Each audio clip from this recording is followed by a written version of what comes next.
Hi Mark, I'm Eva, and my Chinese name is Huang Yiqing. My school number is 49, and I'm a freshman at NCUE.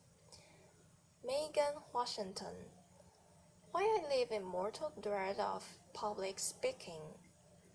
I didn't know when I agreed to do this whether I was expected to talk or to think. But when I was told that the topic was language, I felt that I had to speak about something for a moment. I have a problem. It's not the worst thing in the world. I'm fine. I'm not on fire. I know that other people in the world have far worse things to deal with.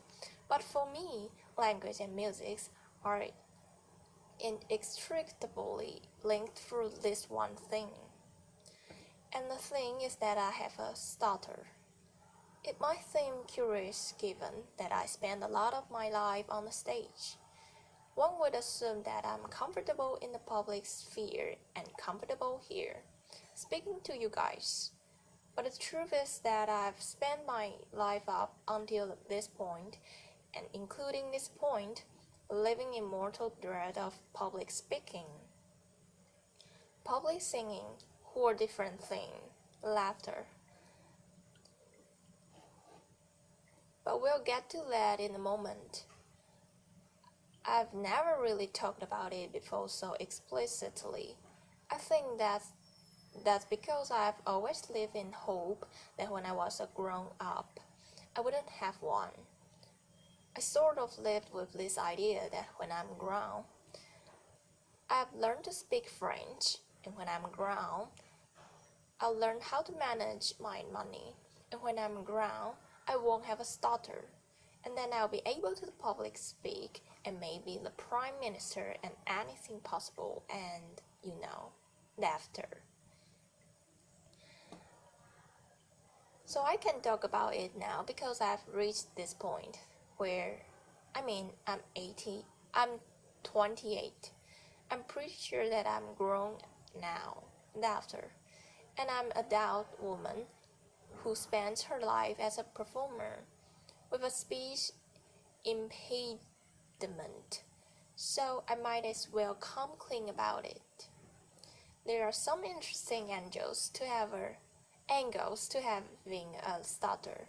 For me, the worst thing that can happen is meeting another stutterer. Laughter. This happened to me in Hamburg when this guy met and he said, "Hello, my name is Joe." And I said, "Oh, hello, my name is Meg." Imagine my horror when I realized that he thought I was making fun of him. Laughter. People think I'm drunk all the time. Laughter. People think that I've gotten their name when I hesitate before saying it. And it is a very weird thing, because proper nouns are the worst.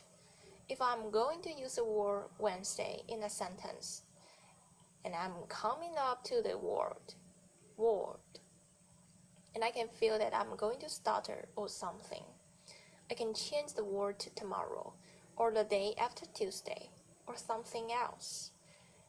It's clunky, but you can get away with it, because over time I've developed this loophole method of using speech where right at the last minute you change the thing and you trick your brain. But with people's names, you can change them. Laughter. When I was singing a lot of J's, I worked a lot with a pianist whose name was Steve.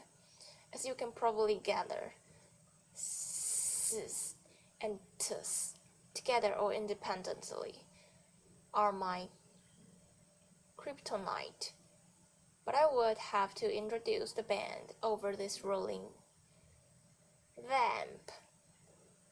And when I got around to Steve, I'd often find myself stuck on the st, and it was a bit awkward and uncomfortable, and it totally kills the vibe. So after a few instances of this, Steve happily became Steve, and we got through it that way and after. I've had a lot of therapy, and a common form of treatment is to use this technique that's called smooth speech, which is where you almost think everything that you say.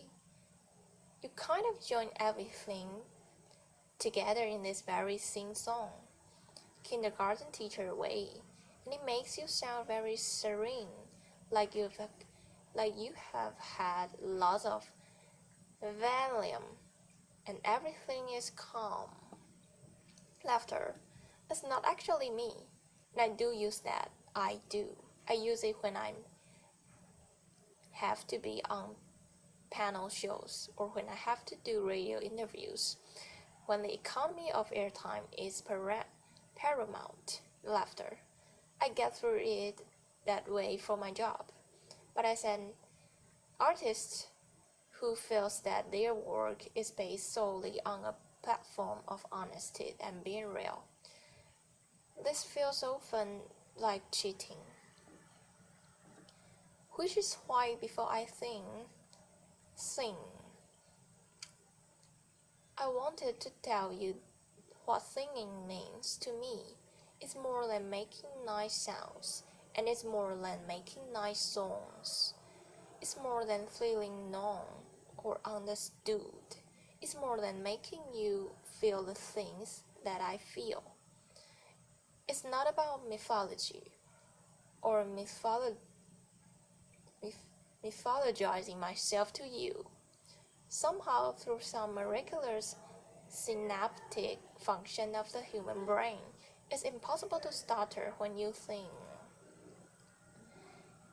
And when I was younger, there was a method of treatment that worked very well for me, singing.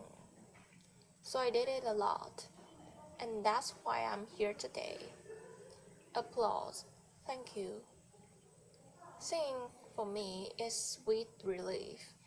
It is the only time when I feel fluent. It is the only time when what comes out of my mouth is comprehensively exactly what I intended.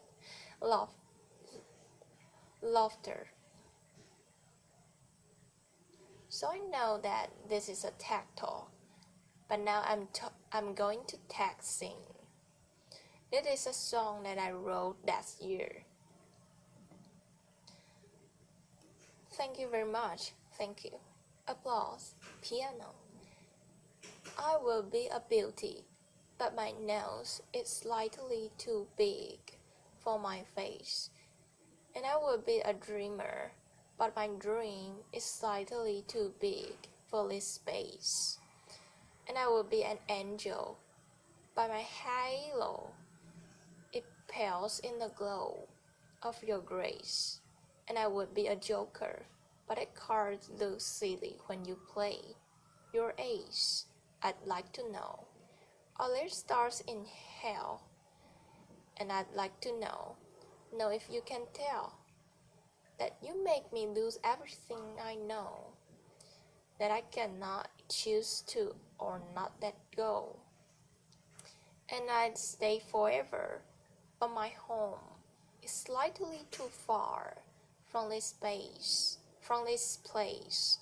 And I swear I tried to slow it down when I'm walking at your pace. But all I could think, idling through the cities, do I look pretty in the rain? And I don't know how someone quite so lovely makes me feel ugly. So much shame. And I'd like to know, are there stars in hell?